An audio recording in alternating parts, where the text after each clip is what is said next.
ফিন্নার। ইসলাম যদি আপনার আমার কাছে ঈমান ইসলাম রক্ষার্থে জীবন বিসর্জনের দাবি করে, তাহলে এই দাবি পূরণের জন্য স্বতঃস্ফূর্তভাবে প্রস্তুত হয়ে যেতে হবে, যেভাবে প্রস্তুত ছিলেন ইব্রাহিম আলাইহিস সালাম, যেভাবে প্রস্তুত ছিলেন তার পুত্র ইসমাইল। সম্মানিত উপস্থিতি, সেই ধর্মই আমাদের জন্য আল্লাহ তাআলা বিধিবদ্ধ করেছেন। এটাই মিল্লাতে ইব্রাহিম।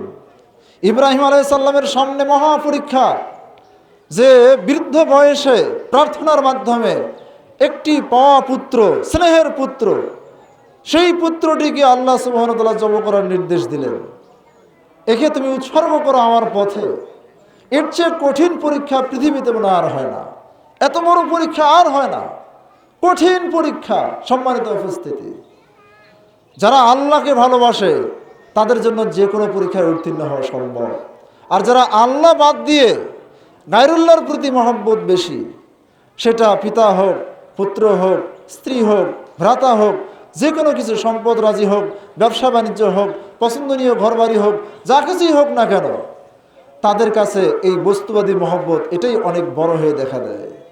সম্মানিত উপস্থিতি, বস্তুবাদী মহব্বতের গলায় ছুরি চালানোর নির্দেশ দিয়েছেন আল্লাহ সুবহানাহু ওয়া তাআলা। যারা জড়বাদী দর্শনে দর্শিত, যারা বস্তুবাদী মহব্বতে আসক্ত, যারা এই দুনিয়া প্রীতিতে আসক্ত, তাদের জন্য এখান থেকে শিক্ষা গ্রহণ করা উচিত। আল্লাহ সুবহানাহু ওয়া তাআলা বলেন, ওয়ামিনান নাসি মান ইয়াত্তাখিযু মিন দুনিল্লাহি আনদাদা ইউহিব্বুনাহুম কাহুব্বিল্লাহ ওয়াল্লাযিনা আমানু আশাদ্দু হুব্বান লিল্লাহ। মানুষের মধ্যে এমন কত মানুষ রয়েছে যারা আল্লাহকে বাদ দিয়ে মহান আল্লাহর সমকক্ষ সমজুটি বানিয়ে নেয় মহব্বতের ক্ষেত্রে, ভালোবাসার ক্ষেত্রে। ইউহিব্বুনাহুম কাহুব্বিল্লাহ, এরপর তাদেরকে তারা এমনভাবে ভালোবাসে যেভাবে আল্লাহকে ভালোবাসা উচিত। ওয়াল্লাযিনা আমানু আশাদ্দু হুব্বান লিল্লাহ, অথচ যারা ইমানদার তাদের হৃদয়ে আল্লাহর মহব্বতই চূড়ান্ত কঠিন। আশাদ্দু হুব্বান লিল্লাহ, তারা সবচাইতে কঠিন মহব্বতকারী আল্লাহকে, শক্ত মহব্বতকারী আল্লাহকে। এই জন্য মহান আল্লাহর মহব্বত যদি আপনার আমার কাছে জানমালের বিসর্জন চায়, তাহলে ওইটাকে প্রাধান্য দিয়ে সব বিসর্জন দিয়ে দিতে হবে। বদর, উহুদ, খন্দক, যত যুদ্ধ পৃথিবীতে সংগঠিত হয়েছে, যত যুদ্ধে সালাফে সালেহিন প্রাণ উৎসর্গ করেছেন, শাহাদা বরণ করেছেন, মূলত মহান আল্লাহর মহব্বতকে কেন্দ্র করে, ইমানকে কেন্দ্র করে, ইসলামকে কেন্দ্র করে। সম্মানিত উপস্থিতি, আজকের এই ক্ষুদ্র কুরবানি আমরা যেটা করছি, উট, গরু, ছাগল, ভেড়া, এগুলি আমাদের সামান্য কিছু সম্পদের বিসর্জন যাচ্ছে মাত্র। কিন্তু এই বিসর্জন থেকে আমাদের শিক্ষা নেওয়া উচিত যে কোনো একদিন প্রয়োজনে আজকে 10,000 টাকার ভেড়া, 20,000 টাকার ছাগল, 1 লক্ষ টাকার গরু, 5 লক্ষ টাকার উট, কোনোদিন প্রয়োজন হলে আল্লাহ সুবহানাহু ওয়া তাআলার সন্তুষ্টির নিমিত্তে নিজের জান মাল, পিতা পুত্র যা কিছু আছে সব কিছুই আল্লাহর দরবারে উৎসর্গ করা লাগতে পারে। এটাই স্মরণ করে দেয় ইব্রাহিমের চেতনা। সম্মানিত উপস্থিতি, শিরকের গলায় ছুরি চালিয়েছেন তিনি, বস্তুবাদী মহব্বতের গলায় ছুরি চালিয়েছেন তিনি, মহব্বতের শিরকিয়ার উপর তিনি ছুরি চালিয়েছেন, মহব্বতের তাবঈয়ার উপর নয়। যেটা সহজাতগতভাবে একটা ভালোবাসা আছে, স্বভাবগত ভালোবাসা আছে, পুত্রের প্রতি পিতার মহব্বত, পিতার প্রতি পুত্রের মহব্বত, পিপাসার্ত ব্যক্তির পানির প্রতি মহব্বত, কোনো ব্যক্তির মিষ্টির প্রতি ভালোবাসা, এগুলি মানুষের প্রতি সাধারণ একটা ভালোবাসা থাকে। কিন্তু এই ভালোবাসা সাধারণ লেভেলই থাকবে, স্বাভাবিক পর্যায়ে থাকবে। এটা স্বাভাবিক থেকে অস্বাভাবিক যতটুকু করবেন ততটুকু শিরক ঢুকতে থাকবে। চূড়ান্ত পর্যায়ে চলে গেলে এটা শিরকে আকবার হয়ে যাবে। কোনোভাবেই যেন বস্তুবাদী মহব্বত আমাদের হৃদয়ে স্থান না পায়। আল্লাহ সুবহানাহু ওয়া তাআলা আমাদেরকে সেই তাওহীদি মহব্বত, ইমানের মহব্বত, ইসলামের মহব্বত, আল্লাহর মহব্বত, তদি রাসূলের মহব্বত, এই মহব্বতগুলোকে সবচাইতে চূড়ান্ত মহব্বত হিসেবে হৃদয়ে যেন পরিগণিত করে দেন। আল্লাহুম্মা আমিন। নবী মুহাম্মদ রাসূলুল্লাহ সাল্লাল্লাহু আলাইহি সাল্লাম বলেন, সালাসুন মান কুন্না ফীহি ওয়াজাদা বিহিন্না হালাওয়াতুল ঈমান। 3টি বিষয় যার মধ্যে থাকবে, সেই 3টি বিষয়ের মাধ্যমে ঈমানের স্বাদ আস্বাদন করতে পারবে। যার মধ্যে 3টি বিষয় থাকবে, 3টি বিষয়ের মাধ্যমে সে ঈমানের স্বাদ আস্বাদন করতে পারবে। 1, আইয়াকুনাল্লাহু ওয়া রাসূলুহু আহাব্বু ইলাইহি মিম্মা সাওয়াহুমা। আল্লাহ তদীয় রাসূল আহাব্বা ইলাইহি মিম্মা সাওয়াহুমা। আল্লাহ তদীয় রাসূল এই দুইজন একজন ব্যক্তির কাছে এই দুইজন ব্যতীত আর যা কিছু আছে পৃথিবীতে সকল কিছুর চাইতে সবচাইতে বেশি মহব্বতের হতে হবে, সবচাইতে বেশি মহব্বতের হতে হবে। এরপর ওয়ালা ইউহিব্বুল মারআ ইল্লা লিল্লাহ, আর কোনো ব্যক্তিকে ভালোবাসলে একমাত্র আল্লাহর জন্যই ভালোবাসবে। কেউ কাউকে ভালোবাসলে কার জন্য ভালোবাসবে? আল্লাহর জন্যই ভালোবাসবে, আল্লাহ ছাড়া অন্য কোনো উদ্দেশ্যে ভালোবাসবে না। আল্লাহর জন্য কাফেরকে ভালোবাসা যায় নাকি? আল্লাহর জন্য মুনাফিককে ভালোবাসা যায়? আল্লাহর জন্য ফাসেক বেদাতিকে ভালোবাসা যায়?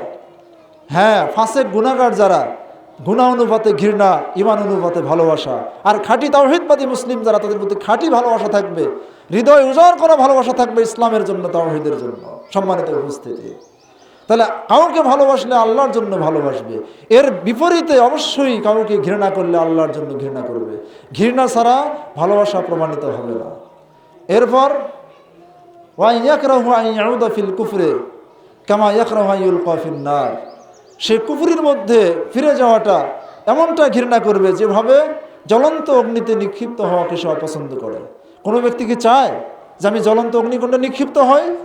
অসম্ভব, কেউ চাবে না এটা। ঠিক জ্বলন্ত অগ্নিকুণ্ডে কেউ যেমন নিক্ষিপ্ত হতে চায় না, ঈমান ইসলামের স্বাদ গ্রহণ করার পরে, কালেমা গ্রহণ করে শিরক তাগুত বর্জন করার পরে, ঈমান ইসলাম গ্রহণ করার পরে কোনো ব্যক্তি আবার ওই কুফরিতে ব্যাক করা, আবার ওই শিরকের মধ্যে ব্যাক করা, আবার ওই নিফাকের মধ্যে ব্যাক করা, এটা ততটাই অপছন্দ করবে যতটা একজন ব্যক্তি অগ্নিকুণ্ডে নিক্ষিপ্ত হবে অপছন্দ করে।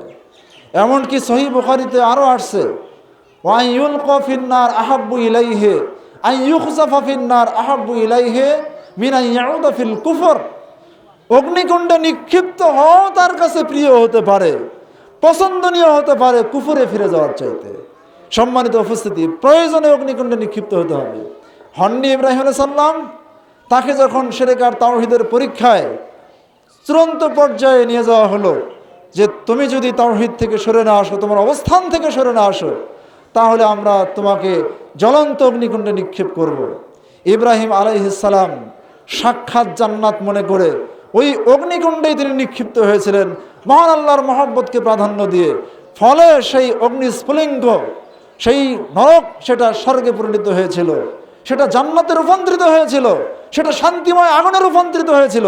কারণ আগুনও আল্লাহর দাসত্ব করে, পানিও আল্লাহর দাসত্ব করে।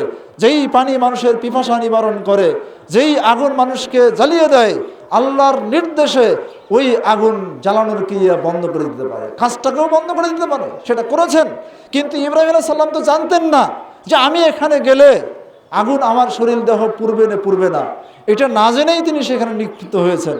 আর আল্লাহ সুবহানাহু ওয়া তাআলা তাকে আখিরাতে তো প্রতিবদলা দিবেন, দুনিয়ার ক্ষণস্থায়ী প্রতিবদলার সাথে সাথে তাৎক্ষণিক আগুনকে আল্লাহ তাআলা প্রশান্তিময় করে দিয়েছেন। সম্মানিত উপস্থিতি, যদি পুড়েও যেতেন কোনো আফসোসের বিষয় ছিল না, কারণ স্থায়ী জীবনের জন্য ক্ষণস্থায়ী জীবন বিসর্জন দিতে হবে, কোনো সমস্যা নেই।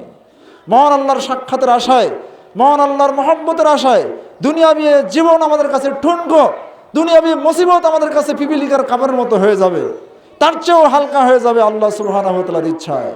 সম্মানিত উপস্থিতি, সেই ঈমান, সেই তাওহীদ উজ্জীবিত করাই হচ্ছে ইব্রাহিম আলাইহিস সালামের সেই ধর্ম আদর্শ। তো তিনি বলছেন, আমার রব আমাকে সিরাতে মুস্তাকিমে পথ প্রদর্শন করেছেন। দীনান কিয়ামান, যেই দিনটি হলো মজবুত দিন, মিল্লাতা ইব্রাহিম হানিফা, যেটি হচ্ছে ইব্রাহিম আলাইহিস সালামের একনিষ্ঠ দিন, মিল্লাতে ইব্রাহিম। ওমা কানা মিনাল মুশরিকিন, তিনি মুশরিকদের অন্তর্ভুক্ত ছিলেন না। কুল ইন্নানি সালাতি, কুল ইন্না সালাতি ওয়া নুসুকি ওয়া মাহইয়ায়া ওয়া মামাতি লিল্লাহি রাব্বিল আলামিন।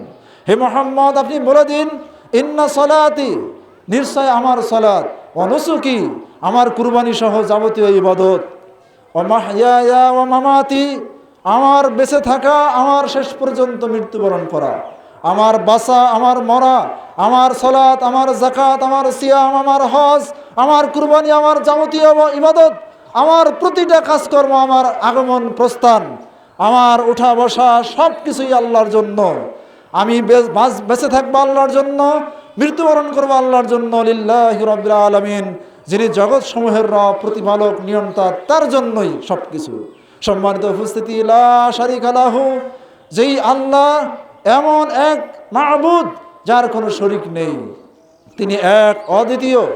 অবিজালিকা উমিরত, এই তাওহীদের জন্যই আমি আদিষ্ঠিত হয়েছি, সেই লা শারিক মাবুদের ইবাদতেই আমি আদিষ্ঠিত হয়েছি। ওয়া আনা আউয়ালুল মুসলিমিন, আমি সর্বপ্রথম আত্মসমর্পণকারী। সম্মানিত উপস্থিতি, একজন মুসলিমের সত্যিকার অর্থে যে মুসলিম, সেই মুসলিমের ঘোষণা হবে এটাই, তার বক্তব্য হবে এটাই, ইন্না সলাতি ওয়া নুসুকি ওয়া মাহইয়ায়া ওয়া মামাতি লিল্লাহি রাব্বিল আলামিন। আমার সালাত, আমার যাবতীয় ইবাদত, আমার যাবতীয় কাজকর্ম, আমার বেঁচে থাকা, আমার মৃত্যুবরণ করা লা শারিক এক আল্লাহর জন্য।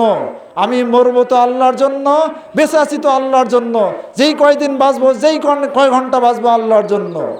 আল্লাহর জন্য এই কথার বাহিরে একদিন অবস্থান করতে, 1 মিনিট অবস্থান করতে রাজি নই। সম্মানিত উপস্থিতি, এটাই মুসলিমের জীবন, এটাই সেই হায়াতে তৈয়বা, এটাই হায়াতে আলিয়া, এটাই হচ্ছে উচ্চতর জীবন, এটাই হলো পবিত্র জীবন, এটাই হলো প্রশান্তিময় জীবন।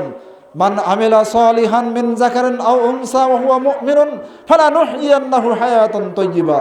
আল্লাহ বলেন, যেই ব্যক্তি সৎকর্ম সম্পাদন করবে, সে নর হোক অথবা নারী হোক, ঈমানদার অবস্থায়, অবশ্যই আমি তাকে পবিত্র জীবন দান করব, আমি তাকে হায়াতে তৈয়্যিবা দান করব। দুনিয়াতে পবিত্র জীবন লাভ করা, উচ্চতর জীবন লাভ করা, অভিষ্ট লক্ষ্যে পৌঁছা, এটাই প্রত্যেকটা মুসলিমের কাম্য হওয়া উচিত, কাঙ্ক্ষিত বিষয় হওয়া উচিত। প্রত্যেক মানুষ চায় একটা সৌভাগ্যময় জীবন, একটা পবিত্র জীবন, একটা সুখময় জীবন। এই জীবন প্রত্যেক মুসলিম নর নারী কামনা করে, কিন্তু সে জানে না, সে বোঝে না পবিত্র জীবনের সংজ্ঞা কি, সে জানে না সুখময় জীবনের সংজ্ঞা কি, সে জানে না উচ্চতর জীবনের সংজ্ঞা কি, উচ্চতর লক্ষ্য কাকে বলে, এটাই সে নির্ধারণ করতে পারেনি। এটা নির্ধারণ করা শিখতে হবে, জানতে হবে, এরপর ঘোষণা দিতে হবে যে ইন্না সালাতি ওয়া নুসুকি ওয়া মাহইয়ায়া ওয়া মামাতি লিল্লাহি রাব্বিল আলামিন।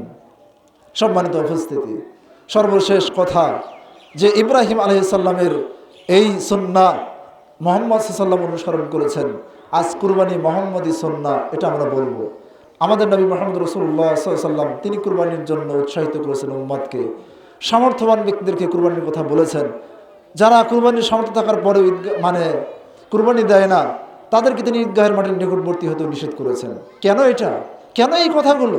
এই কথাগুলো ওই সূত্র ধরেই সম্মানিত উপস্থিতি, মান ওয়াজাদা সাআতান ওয়া লাম ইউযাহি ফালা ইয়াকরুবান্না মুসাল্লানা, যে সচ্ছলতা পেয়েছে, যে আর্থিক সঙ্গতি আছে যার, এরপর সে কুরবানি দেয় না, সেজন্য আমাদের ঈদগাহের মাঠে না আসে। ও তো বস্তুবাদী, ও তো ভোগবাদী, ও তো কৃপণ, ও তো বখিল, ওর জন্য কিসের ধর্ম, ওর জন্য কিসের ঈদগাহের মাঠ, ওর জন্য কিসের মুসাল্লা, ও আবার কি, ওর সঙ্গতি আছে কুরবানি দিবে, কেন সে দিচ্ছে না? সম্মানিত উপস্থিতি, এই জন্য ইব্রাহিমী চেতনাকে উজ্জীবিত করার লক্ষ্যে আমরা প্রতি বৎসর আল্লাহ সুবহানাহু ওয়া তাআলার সন্তুষ্টির জন্য কুরবানি করার চেষ্টা করব ইনশাআল্লাহ। আল্লাহ তাআলা আমাদেরকে সেই তৌফিক দান করুন, আল্লাহুম্মা আমিন।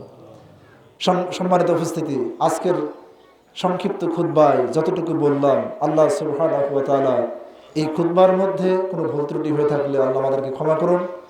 আর এই খুতবা থেকে শিক্ষণীয় যত বিষয় আছে, এগুলি আল্লাহ তাআলা আমাদেরকে আমল করার তৌফিক দান করুন, আল্লাহুম্মা আমিন। হে আল্লাহ, যারা আমাদের মধ্যে অসুস্থ তাদেরকে তুমি সুস্থ করে দাও। যারা মানসিকভাবে রোগাক্রান্ত, যারা নেফাকিতে জর্জরিত, যারা শিরকে জর্জরিত, যারা কুফরে জর্জরিত, যারা এই সব রোগে আক্রান্ত, তাদেরকে এই সব অন্তরের বিমারি থেকে মুক্ত করে একটা তাওহীদের হৃদয়, একটা ঈমানের হৃদয়, একটা ইসলামের হৃদয়, একটা সুস্থ হৃদয়, একটা কলবে সালিম তুমি তাদেরকে দান করো, আল্লাহুম্মা আমিন। হে আল্লাহ, যারা আমাদের মধ্যে ঈমানে দুর্বল তাদেরকে তুমি সবল বানিয়ে দাও। যাদের ইসলাম দুর্বল তাদের ইসলামকে তুমি সবল করিয়ে দাও। আয় আল্লাহ, আমাদের মধ্যে যারা মুসলিম নরনারী রয়েছেন তাদেরকে শরঈ পর্দা হিজাব মেনটেন করার তৌফিক দান করো। তাদেরকে মুসলিম স্বামীর ইতাত আনুগত্য করে চলার তৌফিক দান করো। তাদেরকে একটা মুসলিম পরিবার গঠনের তৌফিক তুমি দান করো।